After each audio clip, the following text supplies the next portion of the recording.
Dans cette vidéo, nous allons aller voir à l'intérieur du Solder Pot, le modèle KD-350, 150 watts. Nous allons aller voir qu'est-ce qui s'y cache à l'intérieur. Allons voir ça. Au premier coup d'œil, il y a 4 vis cruciformes. On va tout simplement les démonter pour aller voir à l'intérieur.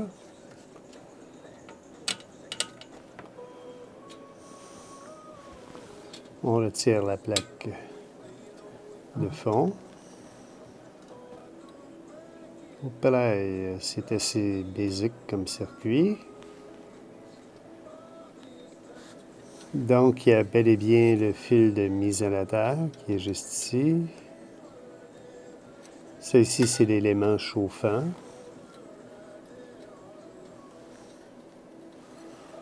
On va aller voir c'est quoi cette plaquette-là ici. On retire le bouton. Et on va démancher le petit boulon qui est juste ici, juste là. Le premier constat, un autre constat ici, c'est le fil de isolateur. Celui-ci n'est pas complètement vissé, donc il est flottant. Aïe, c'est pas drôle ça. Puis ça vient toucher au circuit, ça ici, là. Oh là là là là là là. Tout un design. Le boulon va être dévissé avec une clé de 10 mm. Donc, c'est une affaire de rien. Ça va très bien. Donc, 10 mm. On retire le boulon. Tout doucement. Et allons voir à l'intérieur. Tout doucement, ce qui peut être retiré. Alors, le circuit, c'est ça. Tout doucement. Allons voir ça de plus près. Ah, c'est vraiment basique, là. Donc, il y a un fil de isolateur qui n'est pas bien vissé. Oh là là.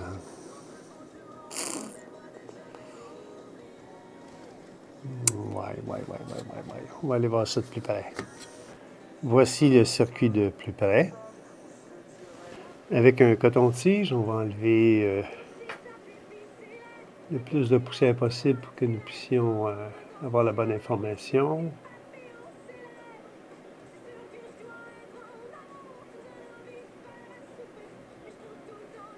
Et voilà.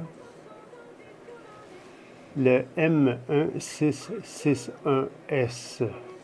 Pour le M1661S, il s'agit du TM1661S-L. Il s'agit d'un triac 16 A avec un boîtier TO-220F.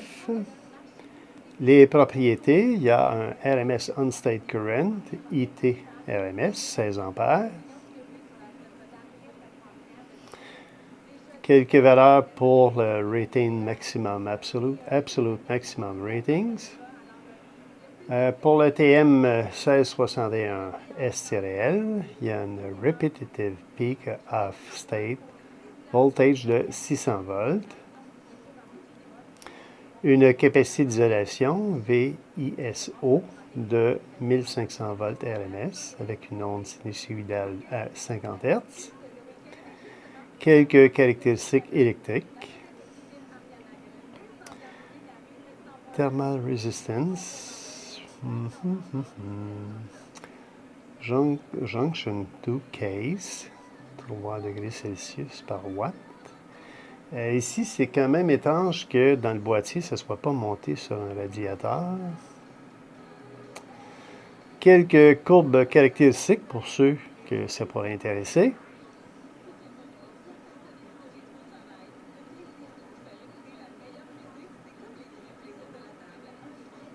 Retournons sur la plaquette du Solder Pot. Donc, il y a un triac, un potentiomètre, un condensateur, un fusible, une diode de redressement, un jeu de résistance.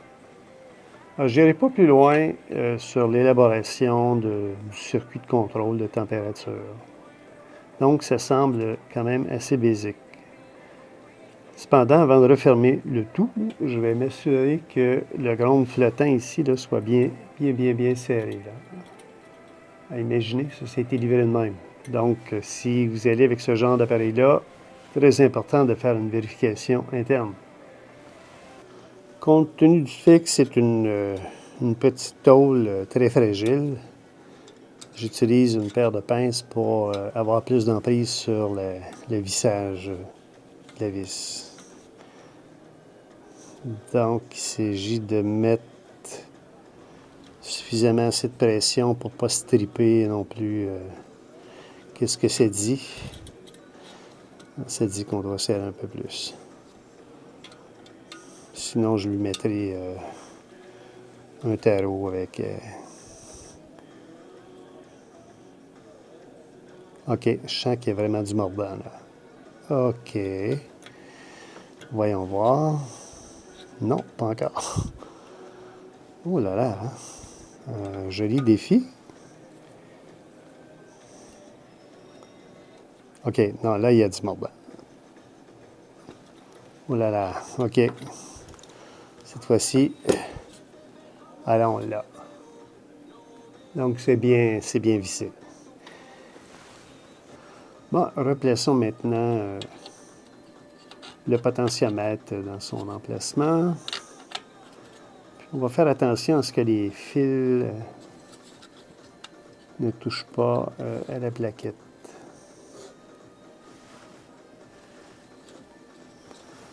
Tantôt, le potentiomètre, la plaquette était à angle. Au positionnement du potentiomètre, il est important de voir ici qu'il y a une encoche avec un trou pour permettre de pouvoir assurer une stabilité et une meilleure prise pour que le potentiomètre se mette à glisser. Donc, très important, faire attention à ce que celui-ci soit bien positionné. On met le boulon.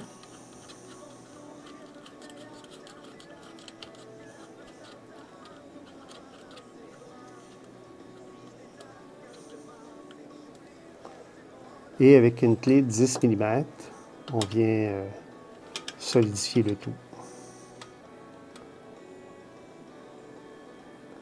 Donc, il s'agit de mettre suffisamment assez de pression, là, juste assez là, pour ne pas stripper le potentiomètre, pour qu'il y ait une bonne prise.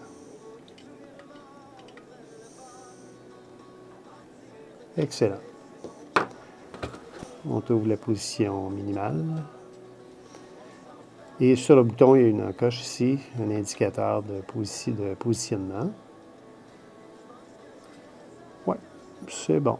Donc, on appuie avec une bonne pression pour pouvoir l'insérer dedans, comme ça. Et voilà, il est en place. On vient de l'autre côté. On s'assure que les fils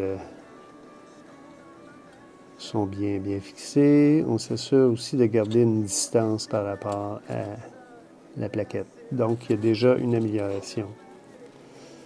Donc, si vous allez avec ce modèle-là, c'est intéressant d'aller jeter un coup d'œil, voir si tout est correct en dedans. Lui, ce fil-là, je vais le mettre comme il était. Je n'irai pas à l'intérieur de l'élément chauffant. Là. Je vais me limiter à tout simplement un visuel sur la carte de contrôle. Donc, je vais m'assurer qu'il n'y ait pas que le fil ne touche pas au boîtier. Comme ça. Fil de mise à la terre.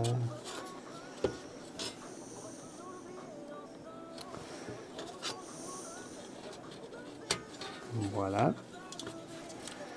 On visse le tout.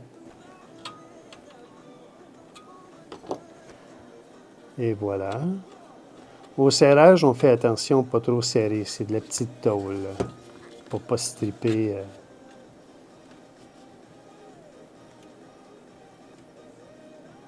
Et voilà. Donc, le tout est bien positionné. Celle-là, ici, on va y en donner un peu. Juste assez. Et voilà, le tout est bien vissé.